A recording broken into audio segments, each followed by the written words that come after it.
like a bowl. Alright, my toxic gang members. Today we're going to talk about what to do when a guy pulls away or acts distant. Okay? Look, ladies and gentlemen.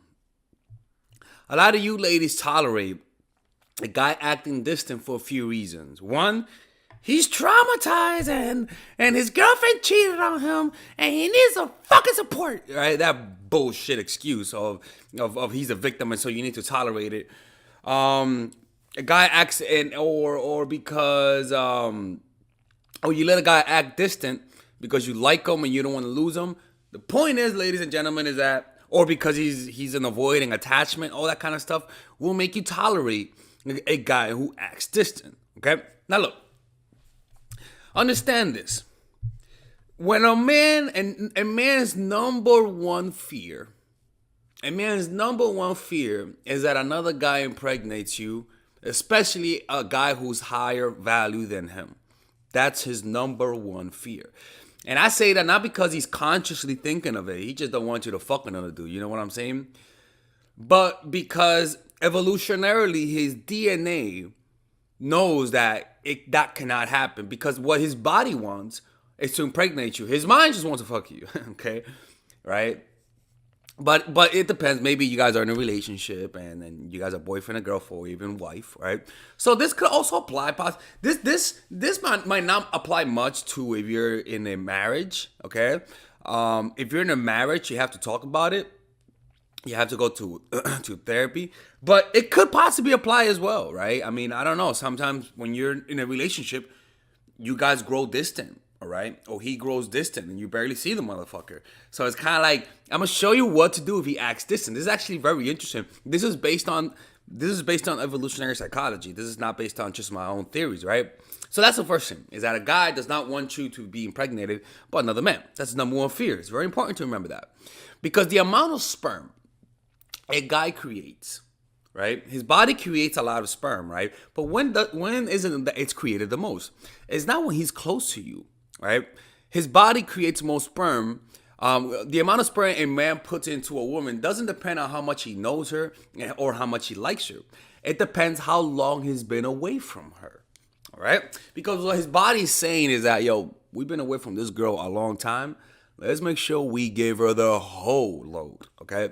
And because it's almost like it wants to push away all the other sperm because if you really notice, the dick is shaped like a suction cup, like the boop boop that part. When it comes out, it pulls out sperm. It's like get the fuck back in the sperm. I'm like I want to get there, right? Right. So yeah.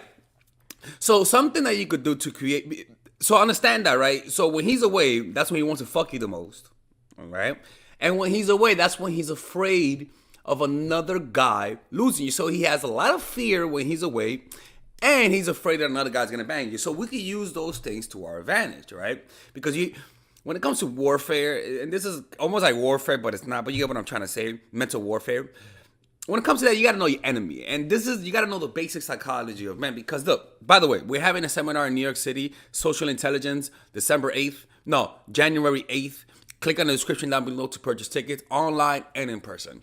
So something that you could do when he pulls away or is acting distant, just dress sexy. Because look, the way a woman dresses indicates what she's looking for, evolutionarily speaking. Okay, that's why when a woman is menstruating, when she's fertile, the most fertile out of her month, that's why she actually shows more of her body. She shows off more of her body when she's most fertile. It's unconsciously, because this indicates to men that you're looking for short-term sex. By dressing sexy, you're indicating to men unconsciously that you're looking for short-term sex.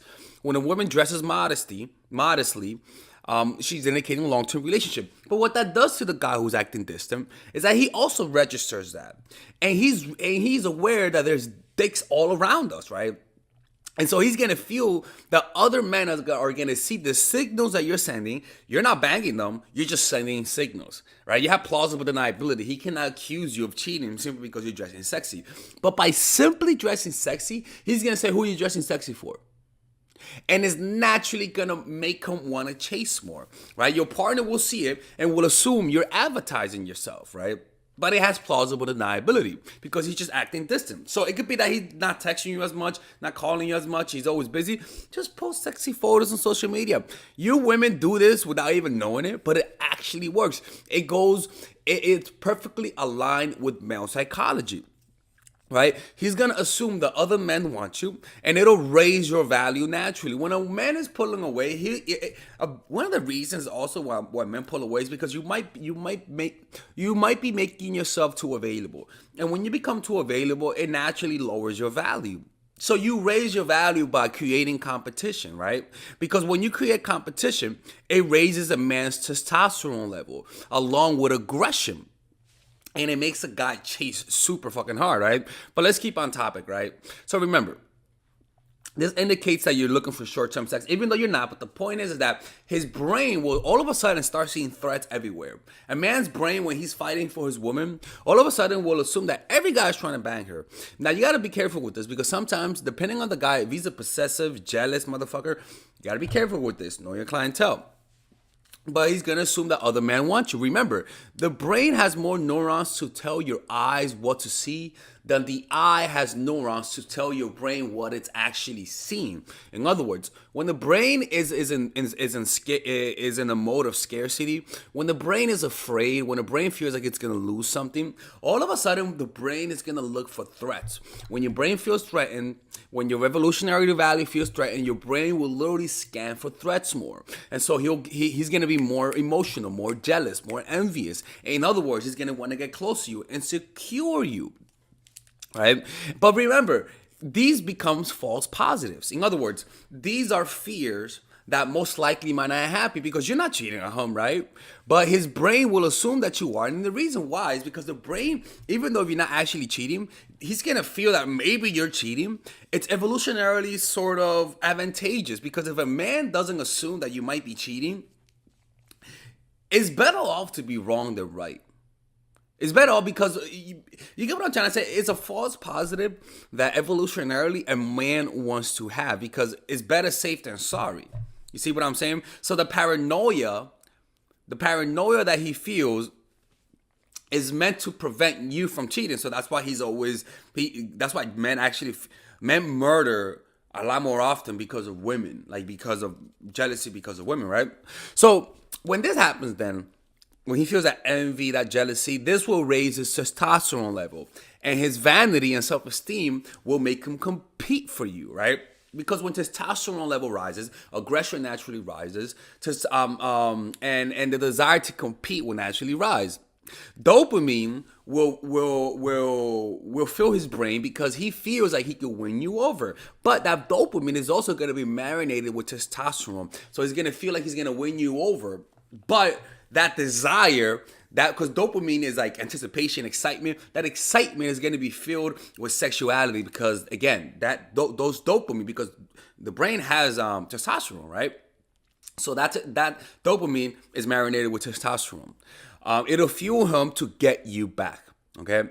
But don't give him the satisfaction. When he starts chasing, when he starts seeing that positive, because, again, something that you could do to make this effect is go out with your friends and dress sexy. Like seriously, I'm not kidding with you. Just dressing sexy and going out with your friends. If you live with the guy or if you don't live with the guy, if you live with the guy, just go out with your friends dressing sexy and don't invite him. If you don't live with the guy, just show photos or Instagram stories of you out with your friends dressing sexy, right? It's going to make him want to chase. But don't give him the satisfaction when he chases after you, right? And the reason why is because of this. One, if you resist, it shows that you have self-control and that you're a woman who has good genes. Resisting wanting you to take him back will show him that you are somebody who has value. But if you just take him back without making him fight for it, naturally, unconsciously, he's gonna think you're low value. An example is this, right? And this is one of the most fucked up examples, but it's like it's reality. All right, ladies and gentlemen, if you guys ever want to learn how to use your feminine energy to influence people, learn how to use your masculine energy to become more assertive, and also learn how to blend both energies to improve your dating life, your spiritual life, honestly, your relationship life, your family life, your career life, this is the course for you. If I had to make a course for my nieces, I have two nieces, one is 8, 19, and one is 14, 15. 16. Holy shit. Oh my God, he's a bad fucking uncle. He's a bad uncle. Get him. Shut up, Melissa. You should get this course, right? And this is the course that I will make for them. So, for example, watch the curriculum, right? In the first week, we're going to be showing you how to establish a strong masculine foundation without letting it hurt your feminine energy. This masculine foundation is a source of who you are, right? It's your bodyguard. Without this, whatever feminine energy you create will be destroyed by the outside, because your masculine is your shield. So we'll talk about goal setting. We'll talk about how to develop a serious attitude. We're gonna be talking about how to use more logic, how to use more goal-oriented behavior. It's more how to be a man, Now the next one is how to embrace the feminine energy, right? This one will teach you about how to minimize excessive masculine traits, developing self-awareness, healing abundant feminine energy, regulating your emotion, mastering voice qualities and facial expressions, surrendering control, and allowing pain to be felt. This is honestly, this will supercharge, like Kaioken, your masculine energy. After that, we have femininity in the workplace, and how to be feminine in the workplace without letting people take advantage of you, and the nuances of how women in power should behave versus women who are subordinates in the workplace, and even the dress code. This is based on psychology, people. It's kind of insane. I'm actually excited about this one. The next week, we talk about navigating the labyrinth of male and female friendship, and this a lot of women find confusing, so we talk about that. And how to identify envious friends, how to identify the good friends, how to keep male friends, and how to keep female friends. Week 5, we talk about how to release the burden of the past and stop and destroy mental projections. This is actually really powerful. And then week 6, we talk about how to increase your observational power so that you can read people better. And we have a bunch of bonuses. The course starts at $99, and you guys can pre-order the course today at $69 before it goes out. If you're watching this, most likely I'm in the meditation retreat, so I will be praying for all of you guys. And just click on the description down below of the video. Right there, you'll see it, and you could pre-order that course. It's gonna be out by the end of next month or the beginning of February of March. One of the two, people, because I have a 10-day retreat to do, and I want to finish the course after the retreat, because I think the ideas are gonna be so much better. All right, man. I'll see you guys later. Pre-order, man. I'm closing the channel.